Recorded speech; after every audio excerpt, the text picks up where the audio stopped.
காக்கும் கரை விநாயகருக்கு சரணம், பூண்டி மகானுக்கு அரோகரா. திருக்கோளூர் பெண் பிள்ளை ரகசியம் என்கின்ற அதி அற்புதமான வைணவ இலக்கியத்திலே நாம் மீண்டும் ஒன்றிணைவோம். ஸ்ரீமத் ராமானுஜருடைய குருவருளாலும் எம்பெருமான் ஸ்ரீமன் நாராயணமூர்த்தியினுடைய திருவருளாலும் மோர் விற்கக்கூடிய பெண் பிள்ளை அதிகாலை பொழுதிலே திருக்கோளூரை விட்டு வெளியேறுகின்றால். அப்பொழுது ஸ்ரீமத் ராமானுஜர் கேட்கின்றார், அம்மா இது தேடி புகும் ஊர் அல்லவா, தாங்கள் எங்கே வெளியே செல்கின்றீர்கள் என்று கேட்கும் பொழுது அந்த மோர் விற்கக்கூடிய பெண் பிள்ளை சொன்ன 81 வார்த்தைகளே திருக்கோளூர் பெண் பிள்ளை ரகசியம் என்கின்ற அதி அற்புதமான பக்தி இலக்கியம். அழைத்து வர சென்றேனே அக்ரூரரை போல என்று ஆரம்பித்து ஒவ்வொரு வரியாக சொல்லிக்கொண்டே வருகின்றாள். ராம பக்தர்களை பற்றியும் கிருஷ்ணனுடைய அன்பர்களை பற்றியும் அவர்கள் எப்படி பக்தி செய்தார்கள் என்று சொல்லிக்கொண்டே வருகின்றார். இப்பொழுது 30வது வரியை பார்க்க இருக்கின்றோம். இது என்ன வரி? கடித்து அவனை பெற்றேனோ திருமங்கையார் போலே என்று சொல்கின்றாளாம். புதுமையாக இருக்கின்றது. கடித்து எப்படி பெற முடியும்? அதுவும் எம்பெருமான் ஸ்ரீமன் நாராயணமூர்த்தியை. அப்படி என்ன செய்து விட்டார்? யார் அந்த திருமங்கை? 12 ஆழ்வார்களிலே திருமங்கை ஆழ்வாருடைய வைபவம் அதி அற்புதமானது. ரொம்பவும் சிலாக்கியமான நிகழ்வு அவருடையது. அவர் எங்கே பிறந்தார்? சோழ நாட்டிலே திருமாலி என்ற ஊருக்கு பக்கத்திலே திருப்புறையலூரிலே அவர் அவதரித்தவர். ஆலிநாடான் வள்ளி திரு இந்த தெய்வீக தம்பதிக்கு மகனாக பிறந்தவர். கள்ளர் மரபிலே இவர் அவதரித்தவர். 12 ஆழ்வார்களும் திருமாலினுடைய கையில் இருக்கக்கூடிய பஞ்ச ஆயுதங்களில் ஏதாவது ஒன்றின் அம்சமாக பிறந்திருப்பார்கள், அல்லது கருட வாகனத்திலே ஒருவர் பிறந்திருப்பார். அவர் பெரியாழ்வார். சார்ங்கம் என்னும் வெள்ளின் அம்சமாக பிறந்தவர். பெற்றோரிட்ட திருநாமம் நீலன். இவருக்கு பாருங்க,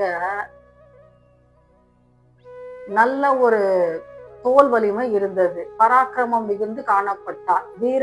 தீர செயல்களில் இவருக்கு ஈடுபாடு அதிகம். அது மட்டும் தானா என்றால் கிடையாது. ஆசு கவி, மதுர கவி, சித்திர கவி, வித்தார கவி, இந்த 4 வகை கவிகளையும் பாடக்கூடிய கவி பாடும் ஆற்றல் கொண்டவர், பன்முக திறன் கொண்டவர் என்று நாம் சொல்லிக் கொள்ளலாம். சிறு வயதிலே இவர் மிகுந்த வீரத்தோடு காணப்பட்டார். இளமை காலத்திலே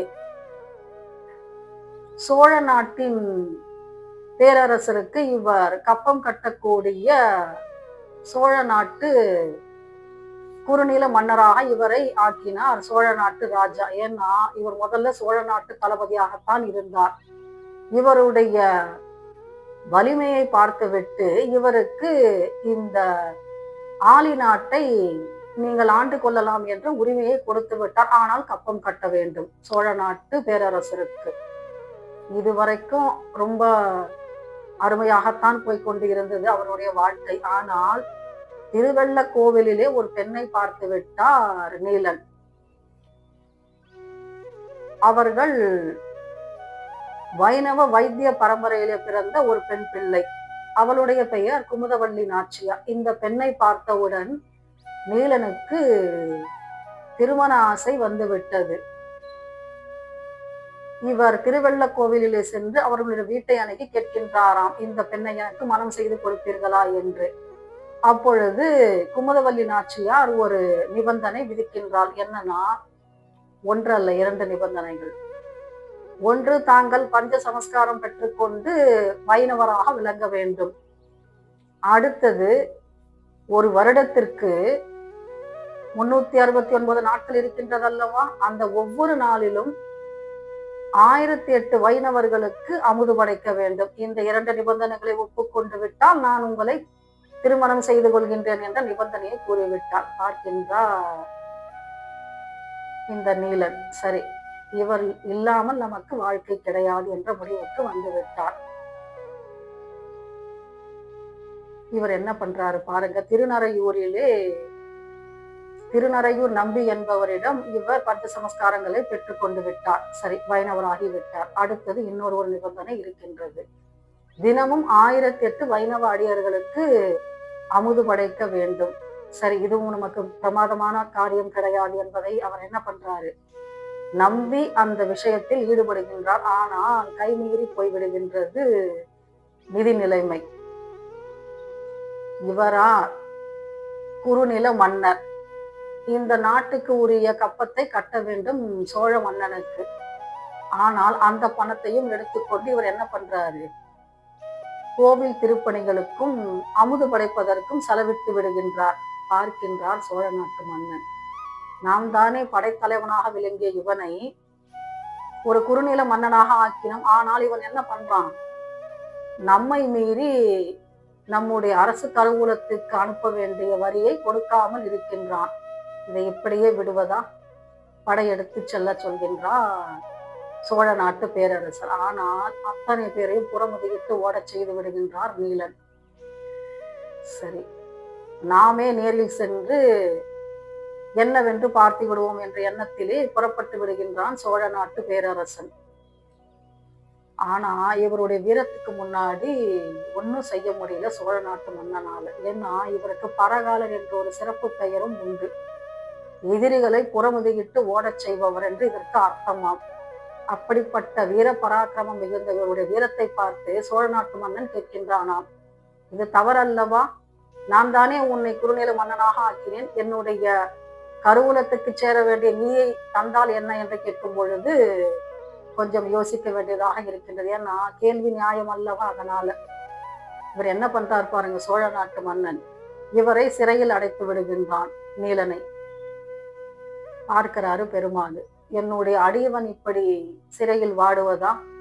கனவிலே தோன்றி சொல்கின்றாராம், நீ காஞ்சிபுரத்துக்கு வர சொல் உன்னுடைய மன்னனை, அங்கே உனக்கு நான் பொக்கிஷத்தை காட்டுகின்றேன், புதையலை காட்டுகின்றேன் என்று சொல்லிவிட்டார் பெருமாள். சரி, இவர் என்ன பண்றாரு நீலன், சோழ நாட்டு மன்னனிடம் சென்று சொல்கின்றாராம், இம்மாதிரி ஒரு புதையல் இருக்கின்றது, நான் எடுத்து கொடுக்கின்றேன் என்று. காஞ்சிபுரத்துக்கு புறப்பட்டாகிவிட்டது. அப்பொழுது புதையல் கிடைத்தது. அதை கொண்டு போய் கொடுக்கின்றார் மன்னனுக்கு. மன்னன் பார்க்கின்றான், அமுது படைப்பதற்காகவும் அற விஷயத்தில் ஈடுபடுவதற்காகவும் மட்டும்தானே இந்த பணத்தை செலவிடுகின்றான். நாம் கருவூலத்தில் சேர்த்து என்ன செய்ய பண்ண போகின்றோம் இதை அப்படின்ற ஒரு எண்ணத்துல என்ன பண்றாரு இவரு, சரி இந்த பணத்தையும் தாங்களே வைத்துக் கொள்ளுங்கள் ஐயா என்று கொடுத்து விடுகின்றாராம்.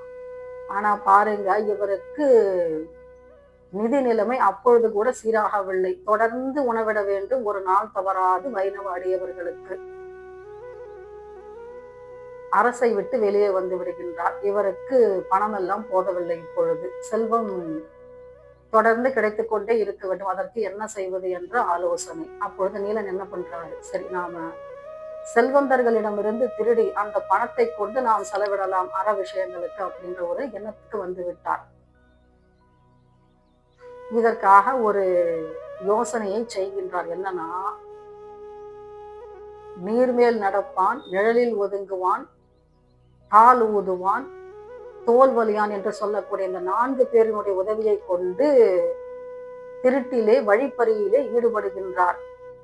நம்ம சொல்லுவோம் இல்லையா, ரொம்ப டெக்னிக்கா திருநாம்பா, எப்படி வந்தான் எப்படி போனான்னு தெரியாது, ஆனா கொள்ளையடிச்சுட்டான்னு நாம புகார் கொடுப்போம் இல்லையா. அப்படி வருவதும் தெரியாது, போவதும் தெரியாது, ஆனால் கள்ளமிடுவதிலே மிகப்பெரிய நிபுணனாகிவிட்டார் இந்த நீலன். பார்க்கிறாரு பெருமாள்,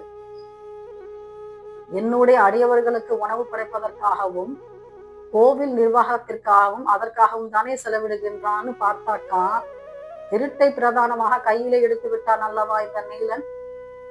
இவனை நாம் பலியை ஆட்கொள்ள வேண்டும் அல்லவா என்ற ஒரு முடிவுக்கு வந்து விட்டாராம். சரி, பார்க்கிறாரு, செல்வந்தர்களிடமிருந்து தானே திருடுகின்றார், நாம புதுமண தம்பதிகள் போல புறப்படலாம், புறப்படு மகாலட்சுமி என்று கூட்டிக் கொண்டு வருகின்றாராம் தன்னுடைய மனையாளையும். புதுமண தம்பதிகள் பட்டாடைகள், உயர்ந்த ஆடை அணிகலன்கள், வைர வைடூரியங்கள் எல்லாம் அணிந்து கொண்டு திருமணம் கொல்லையிலே புறப்படுகின்றது ஒரு கூட்டம். செய்தி தெரிந்து விட்டது நீலனுக்கு. சும்மா இருப்பாரா? மிகப்பெரிய ஒரு வாய்ப்பு கிடைத்தது அல்லவா திருடுவதற்கு. புறப்பட்டு விட்டார் குதிரையின் மீது ஏறிக்கொண்டு. பார்க்கிறாரு, புதுமண தம்பதிகளா கண்ணை கவரும் தோற்றத்தோடு, கண்கள் எல்லாம் கூசும்படியான ஒளி வீசும் தோற்றத்தோடு ஆடை அணிகலன்கள் அணிந்து கொண்டு நிற்கின்றார்கள். பார்த்து கொண்டு சும்மா இருப்பாரா? அத்தனை ஆடை அணிகலங்களையும் மூட்டையாக கட்டிவிட்டார். அவர்களை வழிமறித்து தன்னுடைய கொள்ளை கூட்டத்தோடு சேர்ந்து கொண்டு எல்லா ஆபரணங்களையும் கழட்டியாகிவிட்டதா? ஒரு முறை சரிபார்த்து கொள்ளலாமே என்று பார்க்கும் பொழுது அந்த புதுமண தம்பதியினுடைய அவர்களிலே இந்த பெருமாளை நின்று கொண்டிருக்கிறார் அல்லவா, அவருடைய கால் விரலிலே மோதிரம் இருக்கின்றது. இதை விட்டு விட்டோம் அல்லவா, சரி இதை கழட்டி கொடப்பா என்று கேட்கின்றாராம். ஆனால் இவர் பாருங்க, அப்பா என்னால கழட்ட முடியல, வேண்டுமான நீயே கழட்டி கொள்ள அப்படின்னு சொல்றாரு. இவரும் ஆனா மட்டும் நீலன் பிடிச்சு இழுத்து பார்க்கிறாரு. விரலை விட்டு வரமாட்டேன்னு ஒட்டிக்கிட்டு இருக்கு அந்த மோதிரம். சரி அப்படியே விட்டு விடுறதா இவங்களா? எவ்வளவு கஷ்டப்பட்டு இவ்வளவு கொள்ளை கூட்டத்தோடு சேர்ந்து கொள்ளை அடிக்கின்றோம், மோதிரத்தை விட்டு விடுவதாவது என்று அவர் என்ன பண்றாரு, கீழே அமர்ந்து மண்டியிட்டு அவருடைய கால் விரலிலிருந்து தன்னுடைய வாயினால் கடித்து இழுக்கின்றாராம் மோதிரத்தை. பெருமாளுக்கு ரொம்ப புலகாங்கிதமாக இருக்கின்றது, தன்னுடைய பக்தனுடைய ஸ்பரிசம் அல்லவா அது. அப்படி கீழே குனிந்து இவர் மோதிரத்தை திருடி கொண்டிருக்கும் பொழுது பெருமாள் சும்மா இருப்பாரா? மணமகன் கோலத்தில் நிற்கின்றார் அல்லவா, அப்பொழுது கீழே குனிந்து ஓம் நமோ நாராயணாய என்ற 8 எழுத்து மந்திரத்தை உபதேசம் செய்து விட்டாராம் இந்த நீலனுக்கு. அது வரைக்கும் அவருடைய பெயர் நீலன் தான். ஆனா காலில் இருந்து மோதிரத்தை கழட்டும் போது ஒரு வார்த்தை சொல்றாரு பாருங்க பெருமாள், கலியனப்பா நீ என்று ஒரு வார்த்தை சொல்கின்றாராம். இந்த வார்த்தைக்கு என்ன அர்த்தம், பெரிய வலிமை உடையவனாக இருக்கின்றாயே அப்பா, வேண்டாம் என்றாலும் இதை பிடித்து இழுக்கின்றாயே, எவ்வளவு ஆற்றல் உனக்கு அப்படின்னு சொல்றாராம்.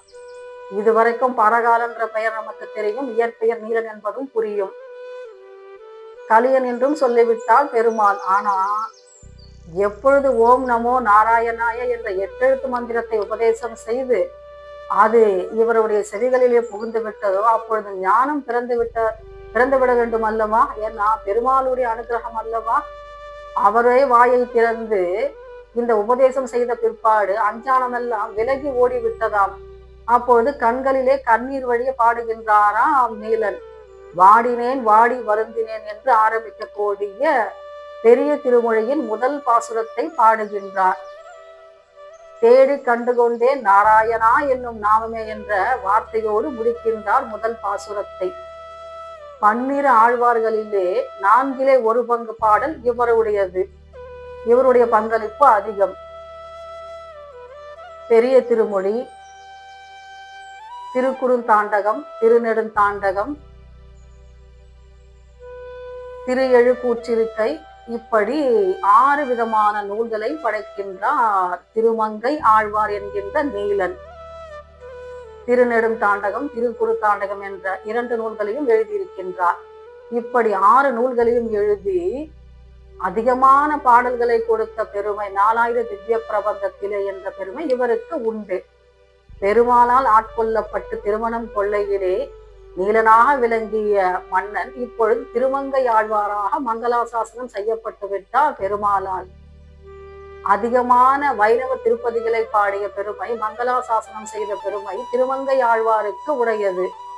இப்படி கள்ளர் மரபிலே பிறந்து திருவெல்ல கோவிலிலே குமுதவல்லி நாச்சியாரை மணந்து பின்பு திருமணம் கொள்ளையிலே இவருடைய அற்புதமான மறு உருவாக்கம் நிகழப்பெற்றது. ஏன்னா இவர் நீலனாக இருந்தவர் திருமங்கை ஆழ்வாராக விளங்கினார். பெருமாளுடைய ஸ்பரிசத்தாலும் அவர் கூறிய உபதேசத்தாலும் ஓம் நமோ நாராயணாய என்ற 8 எழுத்து மந்திரத்தை உச்சரித்தவுடன் அதை கேட்டவுடன் இவருக்கு ஞானம் பிறந்து விட்டது. இவர் தன்னுடைய அந்த கொள்ளையடிக்கின்ற தொழிலை விட்டு விட்டார். இப்பொழுது பெருமாளின் அடியவராக விளங்குகின்றார். வைணவ அடியாரில் தலை சிறந்து விளங்குகின்றார். 12 ஆழ்வார்களிலே கடைசி அடியவர் இவர்தான். ஆழ்வார்களிலே அத்தனை பெருமையுடையது இவருடைய சரித்திரம். இப்படி சொல்லிக்கொண்டே இருக்கின்றால் திருக்கோளூர் பெண் பிள்ளை. கடித்து அவனை பெற்றேனோ திருமங்கையார் போலே என்று 30வது வரியை சொல்கின்றார். கடித்து அவரை பெறக்கூடிய பாக்கியம் கூட எனக்கு இல்லையே சுவாமி, அப்படிப்பட்ட புண்ணியத்தை நான் செய்தேனா என்ன? திருமங்கை ஆழ்வார் போலே என்று அருமையாக சொல்லி முடிக்கின்றான் திருக்கோளூர் பெண் பிள்ளை. மோர் விற்கக்கூடிய பெண் பிள்ளைக்கு எத்தகைய அசாத்திய திறமை பாருங்கள். எத்தனை லாவகமாக அடுக்கடுக்காக வரி வரியாக சொல்லிக்கொண்டே இருக்கின்றால். கிருஷ்ண அன்பர்களுடைய கதைகளை பற்றியும் ராம பக்தர்களை பற்றிய அருமையான நிகழ்வுகளையும் பற்றியும். திருமங்கை ஆழ்வாருடைய வைபவத்தை கேட்பதற்கே நாம் புண்ணியம் செய்திருக்க வேண்டும். பெருமாளினுடைய சார்கம் என்னும் வெள்ளின் அம்சமாக பிறந்தவர் அல்லவா திருமங்கை ஆழ்வார். இப்படி அவருடைய வைபவத்தை சொல்லிவிட்டால் அடுத்த வரி என்ன சொல்ல போகின்றால் அது யாரை பற்றியது என்பதை பற்றிய நிகழ்வை நாம் அடுத்த பதிவிலே பார்க்கலாம். அதுவரைக்கும் நாம் 12 ஆழ்வார்களையும் ஸ்ரீமத் ராமானுஜருடைய குருவடிகளையும் எம்பெருமான் ஸ்ரீமன் நாராயணமூர்த்தியினுடைய திருவடிகளையும் வணங்கிக் கொண்டிருப்போம். மீண்டும் சந்திப்போம் அடுத்த பதிவிலே. திருக்கோளூர் பெண் பிள்ளை ரகசியம் என்கின்ற வைணவ இலக்கியத்திலே. காக்கும் கரை விநாயகருக்கு சரணம், பூண்டி மகானுக்கு அரோகரா.